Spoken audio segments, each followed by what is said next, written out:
ನೋಡಿ, ರಾಗಿ ಮುದ್ದೆ ಅಂದರೆ ಯಾರಿಗೆಲ್ಲ ಇಷ್ಟ ಆಗಲ್ಲ. ಆಮೇಲೆ ಇದು ಕೆಲವೊಬ್ರಿಗೆ ಮಾಡೋದು ಕಷ್ಟ ಅನಿಸುತ್ತೆ ಅಲ್ವಾ. ಅದಕ್ಕೆ ನಾನು ಸಿಂಪಲ್ಲಾಗಿ ಮಾಡೋದು ಹೇಗೆ ಅಂತ ತೋರಿಸ್ಕೊಡ್ತಾ ಇದ್ದೀನಿ. ಹಾಯ್, ಎಲ್ಲರಿಗೂ ನಮಸ್ಕಾರ. ಹೇಗಿದ್ದೀರಿ? ಚೆನ್ನಾಗಿದ್ದೀರಾ? ನಾನು ಕೂಡ ಚೆನ್ನಾಗಿದ್ದೀನಿ. ನೀವು ಚೆನ್ನಾಗಿದ್ದೀರಾ ಅಂದ್ಕೊಂಡಿದ್ದೀನಿ. Welcome to my Banashankari all in one ಚಾನಲ್ಗೆ. ನೋಡಿ, ನಾನಿವತ್ತು ನಿಮಗೆ ರಾಗಿ ಮುದ್ದೆ ಮಾಡೋದು ಹೇಗೆ ಅಂತ ಸಿಂಪಲ್ಲಾಗಿ ತೋರಿಸ್ಕೊಡ್ತಾ ಇದ್ದೀನಿ. ಬನ್ನಿ ನೋಡ್ಕೊಂಬರೋಣ ಯಾವ ಥರ ಮಾಡೋದು ಅಂತ. ಇಲ್ಲಿ ನೋಡಿ, ನಾನು ಈ ಬಟ್ಲದಾಗ ರಾಗಿ ಹಿಟ್ಟನ್ನು ತೊಗೊಂಡಿದ್ದೀನಿ. ಮನೆಯಲ್ಲೇ ರಾಗಿ ತಂದು ಎಲ್ಲ ಕ್ಲೀನ್ ಮಾಡಿ ಹಾಕ್ಸಿರೋಂಥ ಹಿಟ್ಟಿದು. ನೋಡಿ, ರಾಗಿ ಹಿಟ್ಟನ್ನು ತೊಗೊಂಡಿದ್ದೀನಿ ಒಂದು ಬಟ್ಲದಷ್ಟು. ಇದರಲ್ಲಿ ಏನಿಲ್ಲ ಅಂದರೂ 3 ಮುದ್ದೆನ ನಾನು ಮಾಡಿ ತೋರಿಸ್ತೀನಿ. ಸಿಂಪಲ್ಲಾಗೆ ಮಾಡ್ಬೋದು, ಕೆಲವೊಬ್ಬರಿಗೆ ಮಾಡೋದು ಕಷ್ಟ ಆಗುತ್ತೆ ಅಂತ ತೋರಿಸ್ತಾ ಇದ್ದೀನಿ. ಬನ್ನಿ, ಈ ಕಡೆ ನೋಡಿ, ಒಂದು ಪಾತ್ರೆಯಲ್ಲಿ ಸ್ವಲ್ಪ ನೀರನ್ನು ಹಾಕಿ ಕಾಯಕ್ಕೆ ಇಟ್ಟಿದ್ದೆ. ನೀರು ಸರಿ ಮಾಡ್ಕೋಬೇಕಲ್ವ ನಾವು ಮುದ್ದೆ ಮಾಡ್ಕೊಳ್ಳೋಕ್ಕೆ, ಅದಕ್ಕೆ ನೀರನ್ನು ಇಟ್ಟಿದ್ದೆ. ಇದಕ್ಕೆ ಸ್ವಲ್ಪ ಉಪ್ಪನ್ನು ಹಾಕಿಬಿಟ್ಟು ಕುದಿಯೋಕ್ಕೆ ಇಟ್ಬಿಡೋಣ. ತುಂಬ ಚೆನ್ನಾಗಾಗುತ್ತೆ. ಈ ಥರ ಟ್ರೈ ಮಾಡಿರಿ. ಮಾಡೋಕ್ಕೆ ಬರಲ್ಲ ಅನ್ನೋರ್ಗೂ ಖಂಡಿತ ಬರುತ್ತೆ. ನೋಡಿ, ಇಲ್ಲಿ ಉಪ್ಪನ್ನು ಹಾಕಿ ನಾನು ನೀರು ಕಾಯಕ್ಕಿಟ್ಟಿದ್ದೀನಿ. ಅಂದರೆ ಕುದಿ ಬರಬೇಕು ನೀರು, ಅಲ್ಲಿವರೆಗೂ ನಾವು ಹಿಟ್ಟನ್ನು ಹಾಕಬಾರ್ದು. ಇವಾಗ ಹಿಟ್ಟನ್ನು ಏನು ತೊಗೊಂಡಿದ್ದಲ್ಲ ನಾನು, ನೋಡಿ ಎಲ್ಲ ಕ್ಲೀನ್ ಮಾಡಿ ತೊಗೊಂಡಿದ್ದೀನಿ ನಾನು. ಇದು ರೆಡಿಮೇಡ್ ಅಲ್ಲ, ಮನೆಯಲ್ಲಿ ನಾವು ರಾಗಿ ತಂದು ರಾಗಿ ಎಲ್ಲ ಕ್ಲೀನಾಗಿ ತೊಳೆದು ಹಾಕ್ಸಿಟ್ಟಿರುವಂಥ ಹಿಟ್ಟಿದು. ಬನ್ನಿ, ಇವಾಗ ಯಾವ ಥರ ಮುದ್ದೆ ಮಾಡೋದು ಅಂತ ನಿಮಗೆ ತೋರಿಸ್ಕೊಡ್ತೀನಿ ಸಿಂಪಲ್ಲಾಗಿ. ಇಲ್ಲಿ ನೀರು ಕಾಯ್ತಾ ಇದೆ ನೋಡಿ. ಇವಾಗ ನಾನು ಹಿಟ್ಟನ್ನು ತೊಗೊಂಡಿದ್ನಲ್ಲ, ಆ ಹಿಟ್ಟನ್ನು ಇದಕ್ಕೆ ಹಾಕ್ತಾಯಿದ್ದೀನಿ. ಸ್ವಲ್ಪನೇ ಹಿಟ್ಟನ್ನು ಹಾಕಬೇಕು ನಾವು. ಯಾಕಂದರೆ ಅಷ್ಟು ನಾವು ಒಮ್ಮೆಗೆ ಹಾಕಿಬಿಟ್ವಿ ಅಂದರೆ ಮುದ್ದೆ ಗಂಟಾಗಿಬಿಡುತ್ತೆ, ನಮಗೆ ಮಾಡೋದಕ್ಕೆ ಸರಿ ಆಗೋದಿಲ್ಲ. ಅದಕ್ಕೆ ಸ್ವಲ್ಪನೇ ನೀವು ಸ್ವಲ್ಪ ಫಸ್ಟಿಗೆ ಸ್ವಲ್ಪ ಹಾಕಿ, ಆಮೇಲೆ ಸ್ವಲ್ಪನ ಹಾಕಿ, ನೆಕ್ಸ್ಟ್ ಉಳಿತಲ್ಲ ಆಮೇಲೆ ಪೂರ್ತಿ ಹಾಕಿ ಬಿಡ್ದಂಗೆ ನೀವು ಕೈ ಆಡಿಸ್ಕೊತಾ ಇರಬೇಕು. ಯಾಕಂದರೆ ಮುದ್ದೆ ನಿಮಗೆ ಮತ್ತೆ ಮಾಡೋದಕ್ಕೆ ಬರೋದಿಲ್ಲ, ಗಂಟಾಗುತ್ತೆ. ಅದಕ್ಕೆ ಹೇಳ್ತಾ ಇದ್ದೀನಿ. ನೋಡಿ, ಇವಾಗ ನಾನು ಸ್ವಲ್ಪನೇ ಹಿಟ್ಟನ್ನು ಮಿಕ್ಸ್ ಮಾಡ್ಕೊತಾ ಇದ್ದೀನಿ ನೀರಿಗೆ. ನೋಡಿ, ತುಂಬ ಈಸಿ ಇದು. ತುಂಬ ಇಷ್ಟ ಅಲ್ವಾ ರಾಗಿ ಮುದ್ದೆ, ಯಾರಿಗೆಲ್ಲ ಇಷ್ಟ ಆಗಲ್ಲ ಹೇಳಿ. ಇದಕ್ಕೆ ಶೇಂಗಾ ತಂಬಳಿ ಹಾಕ್ಕೊಂಡು ಊಟ ಮಾಡ್ತೀವಿ ನಾವು ಜಾಸ್ತಿ.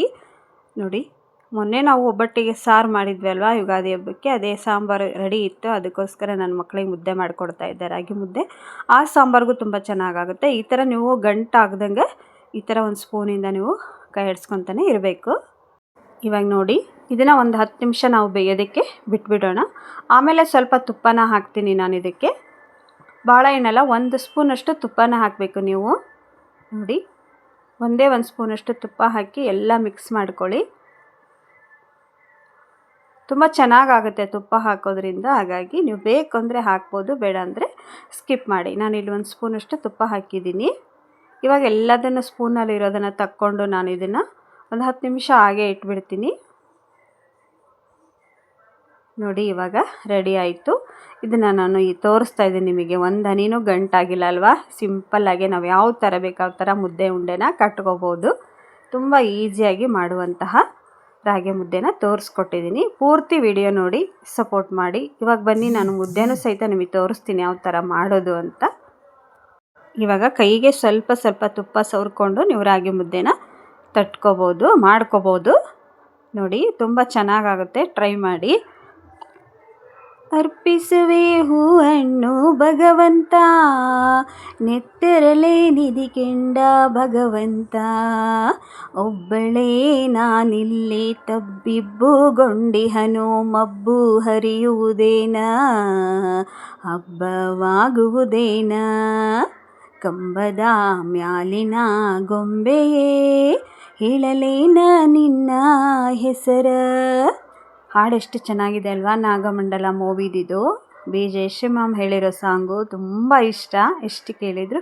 ಇದನ್ನು ಯಾಕೆ ಕೇಳಿದಪ್ಪ ಅಂದರೆ ನನ್ನ ಮಗ ಟಿವಿ ಆನ್ ಮಾಡಿದ್ದ, ಸಾಂಗ್ ಬಂತು. ಅದಕ್ಕೆ ನಾನು ಹೇಳ್ತಾ ಇದ್ದೆ. ಸಾಂಗ್ ಎಷ್ಟು ಕೇಳಿದರೂ ಬೇಜಾರಾಗಲ್ಲ ಅಲ್ವಾ. ಇವಾಗ ನಾನು ಮುದ್ದೆ ತಟ್ಟಿ ತೋರಿಸ್ತೀನಿ ನೋಡಿ ನಿಮಗೆ. ಇದರಲ್ಲಿ ಏನಿಲ್ಲ ಅಂದರೆ ನಾನು 3 ಮುದ್ದೆನ ಮಾಡ್ತೀನಿ.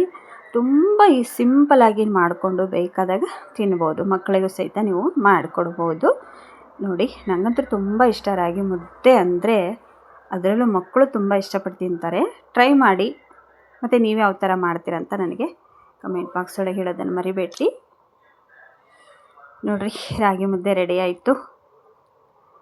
ರಾಗಿನ ಕ್ಲೀನಾಗಿ ತೊಳೆದ್ಬಿಟ್ಟು ಹಿಟ್ಟು ಹಾಕ್ಸಿ, ಹಿಟ್ಟನ್ನು ಅರಿವೆಯಲ್ಲಿ ಸೋಸಿ ನಾವು ಮಾಡ್ತೀವಿ.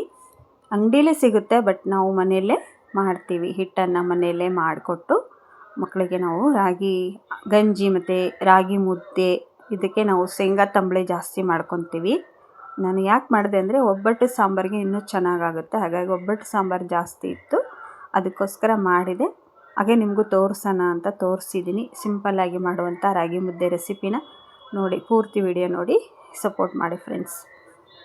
ಸ್ವಲ್ಪ ಡಿಸ್ಟರ್ಬೆನ್ಸ್ ಅನ್ನಿಸ್ಬೋದು ಇವತ್ತಿನ ವಿಡಿಯೋ, ಆದರೂ ಯಾಕಂದರೆ ಇಲ್ಲಿ ಮೈಕ್ ಹಚ್ಚಿದ್ರು, ಹಾಗಾಗಿ ಸ್ವಲ್ಪ ಕೇಳ್ತಾ ಇಲ್ಲ. ನೋಡಿ ರಾಗಿ ಮುದ್ದೆ ರೆಡಿಯಾಗಿದೆ. ಇಲ್ಲಿ ತೋರಿಸ್ತೀನಿ ನೋಡಿ. ಒಂದು ಪ್ಲೇಟಲ್ಲಿ ನಾನು ಮುದ್ದೆನ ಹಾಕ್ತಾಯಿದ್ದೀನಿ, ಮತ್ತು ಸಾಂಬಾರು, ಉಪ್ಪಿನಕಾಯಿ, ಅದರಲ್ಲೂ ನಿಂಬೆಕಾಯಿ ಉಪ್ಪಿನಕಾಯಿ ಇದ್ರಂತೂ ತುಂಬ ಟೇಸ್ಟ್ ಆಗುತ್ತೆ. ನೋಡಿ ರಾಗಿ ಮುದ್ದೆ ಮತ್ತು ಸಾಂಬಾರು, ಮತ್ತು ನಾನು ಇನ್ನೊಂದು ಒಗ್ಗರಣೆ ಚಟ್ನಿ ಅಂತ ಬೇಳೆ ಚಟ್ನಿನೂ ಮಾಡಿದ್ದೆ, ಅದು ಸಹಿತ ನನ್ನ ಮಕ್ಕಳು ಹಚ್ಕೊಂಡು ತಿಂತಾರೆ, ಚೆನ್ನಾಗಾಗುತ್ತೆ ಅಂತ. ನಿಮ್ಗೆ ವಿಡಿಯೋ ಇಷ್ಟ ಆಗಿದೆ ಅನ್ಕೋತೀನಿ. ಪೂರ್ತಿ ವಿಡಿಯೋ ನೋಡಿ. ಈ ಸಿಸ್ಟರ್ಗೆಲ್ಲರೂ ಸಪೋರ್ಟ್ ಮಾಡಿರಿ, ಇಷ್ಟ ಆಗುತ್ತೆ ಅಂತ ಅಂದ್ಕೊಂಡಿದ್ದೀನಿ. ವಿಡಿಯೋದಲ್ಲಿ ಏನಾದರೂ ತಪ್ಪಿದರೆ ಕ್ಷಮಿಸ್ರಿ. ಬನ್ನಿ ಮತ್ತು ರಾಗಿ ಮುದ್ದೆ ಯಾರಿಗೆಲ್ಲ ಇಷ್ಟ ಅಂತ ಕಮೆಂಟ್ ಹಾಕಿ. ಕಮೆಂಟ್ ಹಾಕೋದನ್ನು ಮರಿಬೇಡಿ ಸಿಸ್ಟರ್ಗೆ. ದಯವಿಟ್ಟು ಪೂರ್ತಿ ವಿಡಿಯೋ ನೋಡಿ, ಲೈಕ್ ಮಾಡಿ, ಕಮೆಂಟ್ ಹಾಕ್ರಿ. ಲೈಕ್ ಅಂತೂ ಬರೋದೇ ಇಲ್ಲ, ಕಮೆಂಟ್ ಹಾಕ್ತೀರಾ ಪ್ಲೀಸ್. ನನಗೆ ಸಪೋರ್ಟ್ ಮಾಡ್ತಾ ಇರೋರಿಗೆ ಎಲ್ಲರಿಗೂ ಧನ್ಯವಾದ ತಿಳಿಸ್ತೀನಿ. ತುಂಬ ಅಂದರೆ ತುಂಬ ಕಮ್ಮಿ ಆಗ್ತಿದೆ ಫ್ರೆಂಡ್ಸ್ ವ್ಯೂಸ್, ಅದಕ್ಕೋಸ್ಕರ ಕೇಳ್ಕೊತಾ ಇದ್ದೀನಿ. ದಯವಿಟ್ಟು ವಿಡಿಯೋ ನೋಡಿ ಸಪೋರ್ಟ್ ಮಾಡಿ. ಒಂದೇ ಒಂದು ಲೈಕ್ ಕೊಡಿ. ನೀವು ನೋಡಿದ್ದೀರಾ ಅಂತ ಅನ್ಕೋತೀನಿ, ನೋಡ್ತೀರಾ ಅಂತಲೂ ಅನ್ಕೋತೀನಿ. ಎಲ್ಲರಿಗೂ ಧನ್ಯವಾದಗಳು. ಮತ್ತು ನೆಕ್ಸ್ಟು ನಾನು ಸಿಗ್ತೀನಿ. ಅಲ್ಲಿವರೆಗೂ ಎಲ್ಲರಿಗೂ ಧನ್ಯವಾದಗಳು.